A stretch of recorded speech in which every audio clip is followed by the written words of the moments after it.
kind of back at it today with some third down, red zone, obviously 2-minute work, and then some situation work mixed in. Any questions?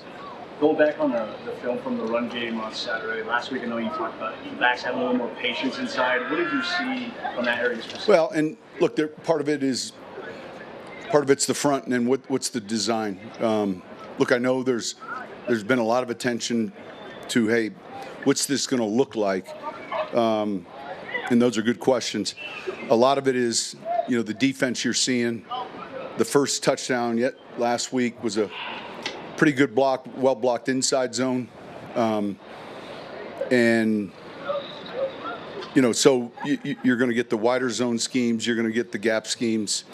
A lot of it is front related and how they're playing defensively. So we get used to our defense quite a bit because we're seeing most of the reps versus them.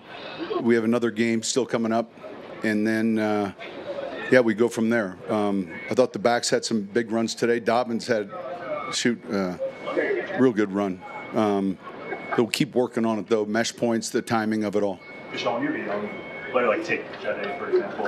How much are you trying to figure out what his role is week one versus what you think he can do over the course of the season? Yeah, great question. Look, I remember us doing Malcolm Jenkins out of Ohio State, and he was a corner there. He played outside boundary corner. Our vision was nickel for him year one with safety flex. Our vision, I think, with Jade is nickel with corner flex. And so that's pretty valuable. If you can play outside, you can play inside. He's very smart. As the game went on last week, he really got involved and made some really good plays. But the vision for him is, he's got that ability to play inside but also flex outside. His size is plenty big enough, and his speed and physicality, those are all things that help him at that position. You talked about having a bunch of guys that can cover. At what point how late do you let it go before you start to sort of hone in of this is week one, these are... We got time, but by the time we get ready to play Tennessee, we'll have a lineup in nickel and penny, and we'll have roles for these guys and how we see us wanting to play them. Coach, you talked about how important a fast start is to the season. Did you do anything in the next couple of weeks leading up to... It's been a little different. I think, obviously, we'll pay attention to week one at home. I can talk about it, but then I also have to look at the schedule and say, hey, what do we want to do differently? And we'll pay attention to that. Sean, back on Jade, the vision for Nichols Cornflakes, was that how you guys saw when he was coming out of the draft? Yes. That hasn't changed. That hasn't changed one bit. We were crystal clear on how we saw the player. Sean, with Nate banged up and Burton banged up, how, nice is it to be able to find Prentice, who obviously you have familiarity with? Yeah, and I'm not as familiar with him as some of the other guys have been, guys that were there even after. We'll continue to pay real close attention to the tight end wire and also the fullback. We had a few of those guys in to work out. We've always kind of had an F, and I think quietly Nate was one of those players that I don't know got a lot of attention, and yet, man, there was a lot of respect around the league and in the locker room for the way he did a number of things. So, it'd be good to get him back when we do. In the meantime, we've got to fill that void somehow. You want something in place before the opener? Say it again. You want something in place? We're looking. Yeah, we think that's important. Yeah, and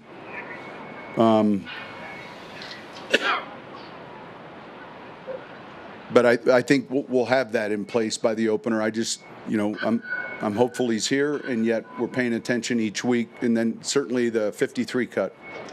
You had Nick Benito back today. Everybody talks about how quickly he gets off the line of scrimmage. Could you maybe talk about what you like about that? Well, he can bend. I think you can get off the line of scrimmage quickly, but I think more importantly, the thing that helps him is when you have someone that can get off the line quickly with the snap count, anticipate it, but then also can really bend lower than where the tackle wants to put his left hand. That can be problematic. It's good to have him back out here. I thought, we all felt the same way. Training room and Nick having what he had done wasn't going to keep him back very long, just based on the location. Having Dre back out, all of those things we talked about last week happening here today, Tuesday. Nick, we put on reserve injured. That's an ACL and a pretty significant injury and season ending. So that's a tough loss. You watch that Ingram playback and you see Troy coming over to make the block and Pat Bryant sprinting 30 yards down. Is that kind of the buy-in you're looking for, big picture from the? Usually, yeah. I mean, we talk about it in the run game, but it also occurs run after the catch. When you find a long run in the NFL, you probably find receivers doing a good job on the perimeter, and it's not easy. You get a good run after the catch the same way. You got to be smart with your angles and with the rules. But that was a big play just in that series of really flipping field positions, if you will. I mean, we started at our own 3, and then, within the matter of a play, we're literally on the other side of the field. Which Pat Bryant had some big catches in the game. What did you think of his? Thought it was good. It was good to get him the ball. One of the goals, I think, having gone through week 1 was, all right, let's make sure we get Evan X number of touches. Let's make sure Pat gets, just outlining some players maybe that for whatever reason in the first game, now the first practice, those guys got plenty of work, but in the first game they didn't have as much action, and so we were able to do that in the second game. Sean, Pat Bryant on draft night told us his motto is you got to block to get the rock. So we talked about it receiving, but have you seen that translate? He's an unselfish player, and I think in this league, now there are certain stature receivers maybe that are going to be further away from the ball, but we've always favored a bigger receiver. They're more durable. It's not to say that we don't have players that maybe aren't as big, but certainly if you want to run the football, you've got to be able to handle the force, with those guys. You just have to. And now you can run RPOs and there's other things you can do, but when you're going to run it and they know you're going to run it, you've got to be able to block the force properly. Sean, with the amount of depth that you talked Pardon? With the amount of depth that you talked about in a variety of spots, how do you evaluate right now what's going to be potential trades, thinking about that, and calls, that sort of thing? Yeah, I think the easy part is the fielding calls, because if they come, then you sit and discuss what call came. What happens a lot is the call that comes that's very open-ended. What are you guys looking for? What are we looking for? And that there's a target in their mind, and so. But I like the decisions we have to make, be it they're tough ones, and the process is still ongoing. Do you like to have a number 2 receiver after Cortland, or is it kind of like Cortland and 3 or 4 guys, depending on the game? Yeah, I mean, I think some teams are more predictable with where the X is and the slot and the Z, and then in the term, the number 1, the number 2. I get all that. They're all going to play in different roles, and so we probably are a little bit different with our rotation substitution patterns, that you guys can decide who 2 is and 3 is and 4 is, but there's going to be a role if they're dressing and they're getting on the field, and they're not going to line up in the same spot all the time. I think that would be the easiest way to describe it. Sean, what have you seen from Jordan Turner since he kind of joined you guys as a rookie tryout player in minicamp, as he's kind of progressed in camp? Yeah, look, obviously, coming in like that, coming in a little later, I think he's picked things up pretty well, and that's a plus. The exposures you get in the kicking game and those other snaps are important. But he has picked things up pretty quickly. It's been a pretty smart group, the guys that weren't drafted. It's off the beaten path, but I was talking to CU's running backs about Marshall Falk. He's coaching up there. Yeah. You had him at San Diego State. What did you observe of him then? Was there parts where you thought if he ever wanted to teach it, he could? He was one of the smarter players. He's a running back. The first year I went back there, I was a graduate assistant for 2 years, but then when I got hired back, I was the running back coach. He was the running back, and he was very extremely intelligent. He knew protections. He knew the passing game, the running game, and so Kamara was that way. You have to feed that, or they get bored. And there's nothing wrong with it, but now there might be 2 or 3 others in the room that are not at that same. So I can recall like trying to get the quarterback test and give him that and just challenge him mentally, and then he was such a gifted 0 to 20 runner. Like he could go from to that. Wherever you were on the field, if they didn't take the right angle, he could score a touchdown. And so there's nothing that surprised you. Extremely gifted player but I think the thing that people don't realize is he was a great receiver as well. But how intelligent he is. Like the protections and all of that, like he had that down cold. He'd know when he was hot, when he wasn't. You could challenge him with anything, and that was another suit. So when you take the physical skill set he has, and then what's between the ears, then you have, a true Hall of Famer that, that was special. And so his football IQ now he's coaching. That doesn't surprise me. It's just a matter of whether you wanted to do that. But he gets that opportunity. He's, in high school in New Orleans, I remember I wasn't there when he was recruited, but the film, he's a quarterback, he's a cornerback, he's here, and where's the tape? Well, there's only one copy of the tape. Who's got it? Well, LSU has it. Well, how do I get that tape? All that stuff was going on where, when you see a good tape, it might stay in your facility at the college for like a week so no one else sees it.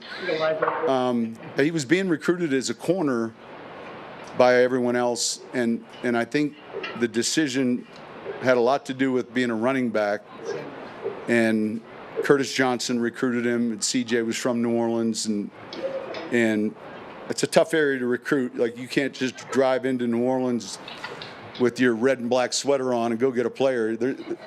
You've got to know some people, and Curtis was outstanding in that area. Sean, in terms of your run blocking success this year, how important will Adam Troutman be to what you're trying to accomplish? It's very important, and we'll incorporate some jumbo tight end packages too to help him.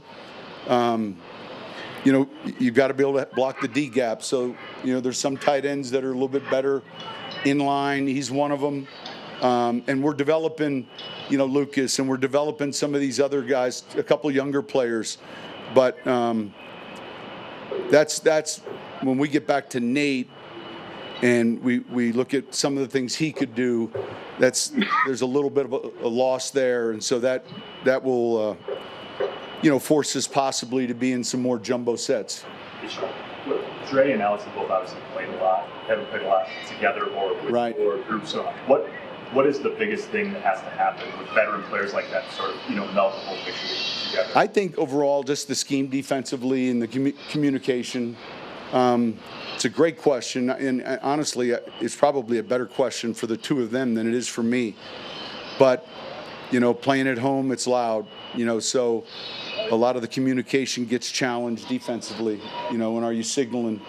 But both of them being on the same page, and I think when you take into consideration one of them is coming in new to this defense, there's some variables there that need to be worked out. How much do the two of them need game snaps like Saturday together? Well, I think all these snaps, they all factor, when they're out on the field together. And so we got this week, we got Saturday, and then obviously a few days next week, then we're leading into the game, and then there's going to be that growth at the start of the season. But I do think it's a good question, and I'd be curious to hear their response. Sean, what's your process on pre-snap penalties? You seem to cluster over the years for people. Yeah. So what's my process? Other than just We showed them all to the team the other day. They were going to watch them, and there's pre-snap, there's post-play. Those we can control those. Pre-snap, post-play, intentional, whatever. Now, the technique post-snap, those penalties we can work on. I was late with my hands. They called me for holding. That was post-snap. But the pre-snap or the post-play, those are a little bit more disciplined. And then, are we doing too much? If it's still is there too much with the cadence? But that was a point of emphasis in the meeting the other day. Sean, with all the stuff you do pre-draft or before you bring a guy in, how much do you look at how prone they are to mistakes or penalties? Very much so. Yeah, very much so. I mean, look, we're trying. I mean, football IQ is at a premium. But Caleb had a couple of them pre-snap. Is some of that just because he's still really kind of learning how to play the game? I would say a little bit, but we got to get going. We got to get going. But I would say a little bit, just overall as football knowledge. Sean, Mathis wasn't here today. No, he's fine. He'll be back out.